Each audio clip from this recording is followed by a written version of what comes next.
Vemos Jesus tendo conversas marcantes direcionadas a uma pessoa somente, e essa história é um exemplo disso. No meio da multidão estava uma mulher que havia 12 anos sofria de hemorragia. Tinha passado por muitas dificuldades nas mãos de vários médicos, e ao longo dos anos gastou tudo que possuía sem melhorar. Na verdade, havia piorado. Tendo ouvido falar de Jesus, aproximou-se por trás dele no meio da multidão e tocou em seu manto, pois pensava: se eu apenas tocar em seu manto, serei curada. No mesmo instante, a hemorragia parou e ela sentiu em seu corpo que tinha sido curada da enfermidade. Jesus imediatamente percebeu que dele havia saído poder. Por isso virou-se para a multidão e perguntou: quem tocou em meu manto? Seus discípulos disseram: veja a multidão que o aperta de todos os lados. Como o Senhor ainda pergunta quem tocou em mim? Jesus, porém, continuou a olhar ao redor para ver quem havia feito aquilo. Então a mulher, assustada e tremendo pelo que lhe tinha acontecido, veio e, ajoelhando-se diante dele, contou o que havia feito. Jesus lhe disse: filha, sua fé a curou.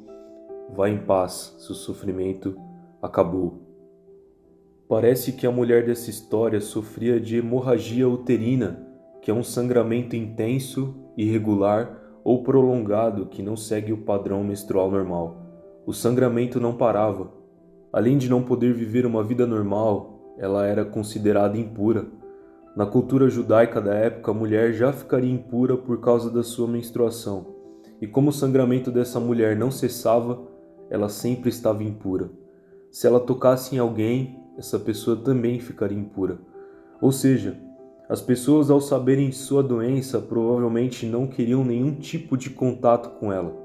Ela foi excluída, desprezada, indesejada na sua comunidade.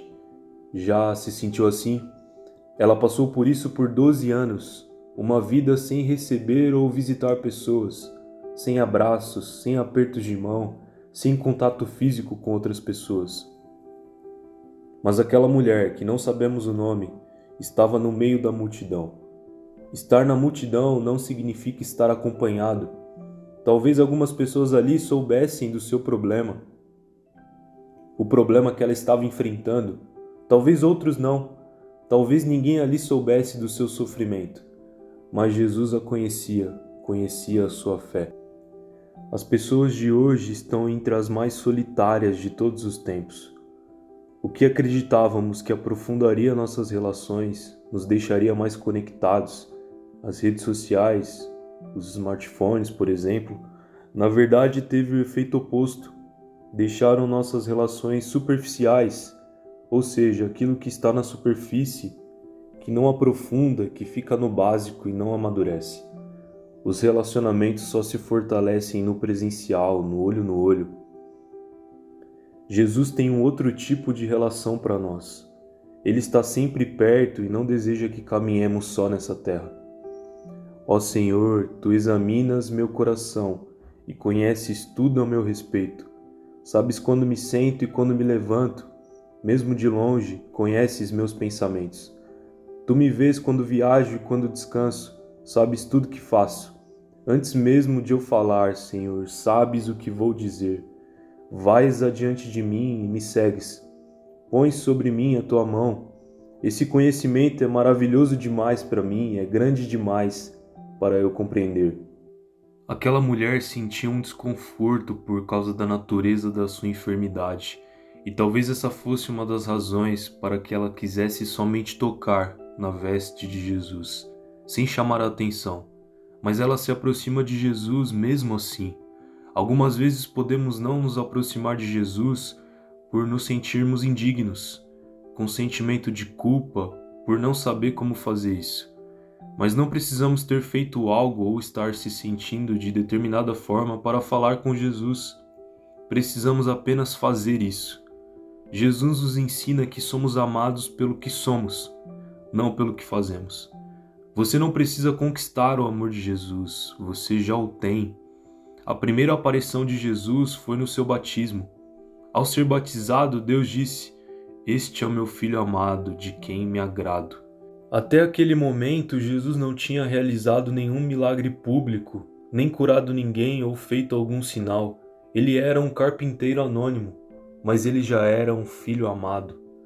Não somos mais ou menos amados pelo que fazemos ou deixamos de fazer. O fato de existirmos significa que somos amados por Jesus. Jesus não apenas restaurou a saúde física daquela mulher, o que já é algo maravilhoso, mas devolveu a sua dignidade, seu pertencimento. Jesus se interessa com todas as partes da nossa vida. Aquela doença atormentava e trazia muito sofrimento para a mulher. Podemos por vezes não ter uma doença física, mas estar com o interior quebrado, sem esperança, sem perspectiva de melhora, sem sonhos, com pensamentos ruins a todo instante. Ele cura os que têm o coração partido e trata dos seus ferimentos. Jesus experimentou a nossa realidade, as fraquezas e provações. Experimentou tudo, menos o pecado. O segredo não está em quanto nós ouvimos falar de Jesus, mas em que nós fazemos com isso. Ao ouvir de Jesus, a realidade daquela mulher mudou. Que Jesus possa mudar a nossa realidade dia após dia. O que é eterno, o que é bom, o divino nos alcança quando convidamos Jesus para a nossa vida e o seguimos. E nós queríamos orar com você, orar por nós, orar juntos. Senhor, muito obrigado pelo Senhor, porque o Senhor se deu por nós. Por amor, o Senhor veio a este mundo e se entregou por nós, nos ensinou sobre o verdadeiro amor. De todas as coisas que podemos ser gratos, a maior delas e a mais importante é por ter o Senhor conosco, por ter o Senhor em nossas vidas.